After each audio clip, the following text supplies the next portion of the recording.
Hey, what's up crew? Matt here, and this is vlog number 101. So in today's vlog, as you guys know, we extended the vlogs. I'm going to do probably 2 to 3 a week to keep it going because you guys have enjoyed them so much, and it gives me some more time to do some other awesome videos for you guys. But, first off, you see this, which means you know what that means, and you see this, you don't know what this means yet. But today's vlog question had to do with blade holders, okay? And how far out you put your blade when you're cutting different materials, okay? And I've heard this way too many times, and honestly, this should have been one of my earlier vlogs.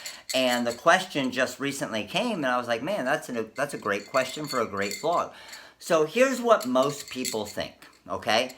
Most people think, and I did as well, the further the blade is out, the better it's gonna cut, which is actually the complete opposite, okay?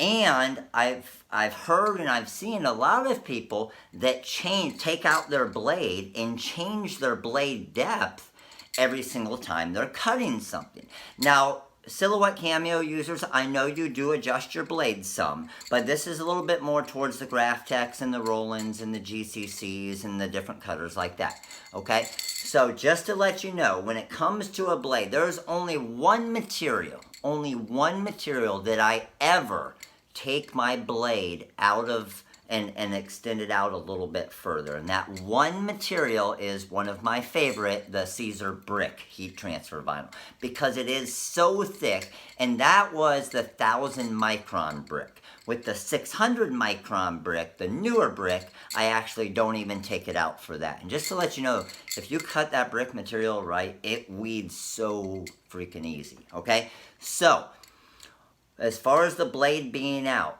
you should be able to rub your finger across the top of it, no problem, without it cutting your finger at all, okay? And I know you're probably not going to be able to see it on the camera here, but you probably can't even see the blade sticking out at all. I'm not sure where this started. I always heard it, and a lot of people, you'll hear them say a credit card width. It's honestly not even a credit card width, okay? Because here's the thing, the further that blade is out, the worse it's actually going to cut. Because think about it. Think about when you're holding a pencil. I use this as an example. See if I have a pencil in here. I got my pick tool, okay? If I'm holding my pick tool or pencil way up here at the top, and I'm trying to pick, this has got way too much movement on it, and it's really flimsy, and it can kind of move back and forth. If I'm holding it down here near the bottom, it's secure and it's tight and it's not going to move anywhere. Think that way when you're thinking of a blade. A lot of people just pump their blade way out, and that's going to give the blade more movement and more give, which is going to give you a worse cut, okay? So when that blade is in, it's in there secure and it's holding tight on your Graphtec and your Roland and your GCCs. All you do is all you're going to change is your actual pressure. Okay, and all of them are different. With the Rolands, for example, you might be at 100 grams of downforce. With the Graphtec, it's a little bit different. You might be at 9 grams of downforce or 10 grams of downforce. The GCCs, again, you might be at 90 or 100. We have a bunch of recommended settings on our website as well for all of you. If you just go to the documentation at the top, and you can see recommended settings. But remember, please remember, those recommended settings are for a brand new blade and a new cutting strip, so they don't always work. Now, next thing, I want to save you guys some money, okay? So we got the blade. Don't have the blade way out. Don't adjust the blade, and only adjust it when on your software or on your cutting software, whether it's Cutting Master or Great Cuts or Cut Studio. Adjust your force on there. Now, next thing is when it comes to changing blades. Just because your blade isn't cutting good, okay? First thing you always want to check is your cutting strip. If you have big grooves in your cutting strip, that's going to cause an issue. Fix your cutting strip, because think about it. If it has those big grooves and the pressure of that blade is going down into those grooves, it's going to push the material into the groove, right? So think about it. If you have a material here and it pushes the material into the groove, the material is going to kind of bend into that groove, and it's not going to give a good cut, right? So that's one of the biggest issues I see and the easiest fix for it.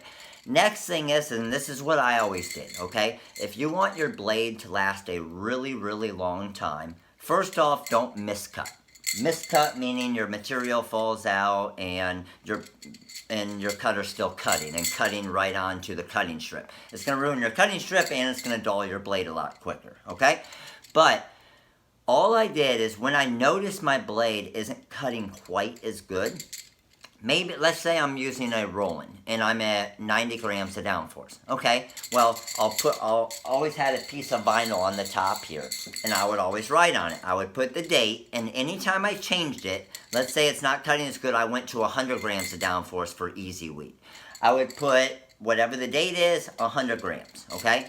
And then maybe a month later, I go up to 110 grams. I put the date. Hey, that way if anybody else came over to the cutter, they know what the pressure is. They're not going to waste material, and I can keep using that blade. Now, once I got to the point where I was up to like 150 grams, then I was like, okay, well, this blade's obviously dull. It's not weighting as good anymore. Time for a new blade. But I mean, I could go 6 months easily with a blade. And I'm talking cutting every day nonstop, okay?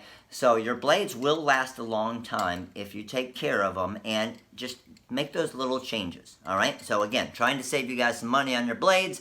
Cutting strip is going to be your biggest issue. Always check that first. So awesome to be back on the vlogs here. Like I said, had a crazy week this week. We're going to Charlotte next week. All of you in North Carolina, make sure to come by the show. We're going to have 3 amazing free classes in Charlotte. 3 free classes. All the classes kind of build on each other, so you want to make sure to be at all 3 of them. We have some awesome show specials. We're going to have some vinyl cutters there with some great specials. We're going to have our Hotronix heat presses there, the Wizard, all types of stuff. So make sure to come by the show if you're in the North Carolina area. It's going to be great. Now to the hardware, okay? So it was a great weekend in the Vassallo household, all right? So Maddie, her 5th, this is now her 5th competition in a row this year that she has gotten all first places and first place all around.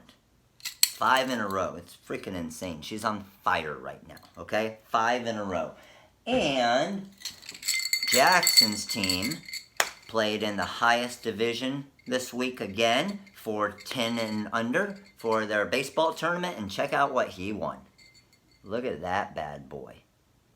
They went undefeated again this weekend and won the entire tournament and got these huge rings. Just to let you guys know what's crazy, he's 10 years old, right? I went to the Little League World Series in Williamsport, Pennsylvania. I went to the Junior College World Series and the College World Series. We won the College World Series, and my College World Series ring, when we went 64-7, isn't as big as this ring for him winning a weekend tournament. It's insane, right? This is crazy. I want to trade my College World Series ring for this one right here. Awesome. So this is their 3rd ring already. Absolutely crazy. But, like I said, great weekend in the Vassallo household. We're holding up the V, just like the Cubbies hold up the W for the win. The Vassallo wins. So, great weekend. Thanks for watching, guys. You guys are all amazing. Like I said, I'm going to be doing about 2 or 3 vlogs each week now, so please keep commenting below. And remember vlog number 100. We're going to do our giveaways tomorrow. I'm going to do another vlog tomorrow. We're going to do our giveaways. So make sure to go back and watch vlog number 100. Comment, find it on Facebook. Comment, share, and like. And like and comment on vlog number 100 to enter in. I think we had maybe 5 or 6 winners we're going to have. And I'm going to announce those tomorrow. Alright? So, Vassallos were winners today. 6 of you are going to be winners tomorrow. So, thanks for watching, guys. Again, always subscribe to the YouTube channel right there. And check out all the vlogs right up there. And go to the website, therhinestoneworld.com, right on over here. You guys all have an amazing night. We will see you tomorrow. Later.